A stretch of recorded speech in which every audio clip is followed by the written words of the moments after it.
പച്ചമാങ്ങയും അതുപോലെ തന്നെ മാങ്ങാച്ചാറും ഇഷ്ടമല്ലാത്ത മലയാളികളുണ്ടാവും ഇല്ല എന്നാണ് കേട്ടോ എൻ്റെ വിശ്വാസം. കാരണം എനിക്ക് അത്രയേറെ ഇഷ്ടമാണ് കേട്ടോ ഈ മാങ്ങാച്ചാർ.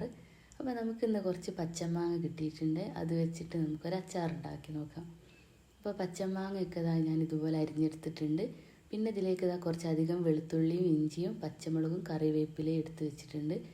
പൊടികളായിട്ട് മുളക് പൊടിയും കുറച്ച് മഞ്ഞൾപ്പൊടിയും അതുപോലെ തന്നെ ഉലുവയും കടുകും കൂടെ വറുത്ത് പൊടിച്ച് വെച്ചതും, പിന്നെ കുറച്ച് ശർക്കരയും വേണം, അതുപോലെ ഉപ്പും. അപ്പോൾ ഇത്രയും സാധനമായിട്ട് ആവശ്യം. ഇനി നമുക്കിത് ചട്ടി വെച്ചിട്ട് വെളിച്ചെണ്ണ ഒഴിച്ച് അതിൽ കടുകൊന്ന് പൊട്ടിച്ചെടുക്കാം കേട്ടോ.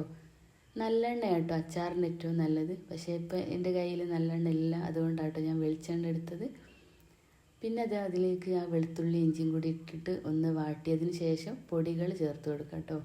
ഇനി പൊടി നല്ലോണം ഒന്ന് മൂത്ത് വരട്ടെ, അതുവരെ ഒന്ന് ജസ്റ്റ് ഒന്ന് മിക്സ് ചെയ്ത് കൊടുക്കുക.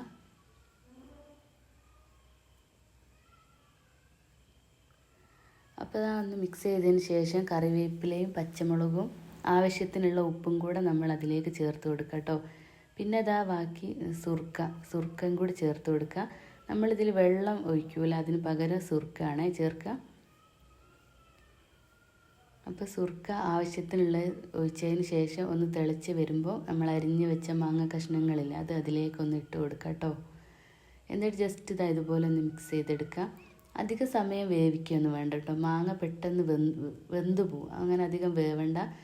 ജസ്റ്റ് ഒന്ന് തിള വരുമ്പോൾ നമ്മൾ ഗ്രേറ്റ് ചെയ്ത് വെച്ച ശർക്കരല്ലേ, അത് ഇതിലേക്കൊന്ന് ഇട്ട് കൊടുക്കുക കേട്ടോ. അത് നമ്മൾ പുളിയും ഉപ്പും മധുരം എല്ലാം കൂടെ ഒന്ന് ബാലൻസ് ചെയ്യാൻ വേണ്ടിയിട്ടാണ് കേട്ടോ അതിടുന്നത്. ഇനി ശർക്കര ലേശം കുറച്ച് പഞ്ചസാര ഇട്ടാലും മതി. ഇനി ഒന്ന് തിളച്ച് വരുമ്പോൾ നമ്മൾ നേരത്തെ പൊടിച്ച് വെച്ച കടുകും ഉലുവയും കൂടി പൊടിച്ച് വെച്ചല്ലേ, അത് ഇതിൻ്റെ മേലെ കൂടെ ഒന്ന് വിതറി കൊടുക്കുക കേട്ടോ. അപ്പോൾ നമ്മളെ അച്ചാർ റെഡി ആയിട്ടുണ്ട്. ഇത്രയേ ഉള്ളൂ പണി. നല്ല ഈസിയാണ്, നല്ല ടേസ്റ്റുമാണ് കേട്ടോ. എല്ലാവരും ഒന്ന് ട്രൈ ചെയ്തിട്ട് ഫീഡ്ബാക്ക് ഒന്ന് അറിയിക്കണേ. അപ്പോൾ ഇഷ്ടമായാൽ എൻ്റെ ചാനൽ ലൈക്ക് ചെയ്യാനും സബ്സ്ക്രൈബ് ചെയ്യാനും മറക്കരുത് കേട്ടോ.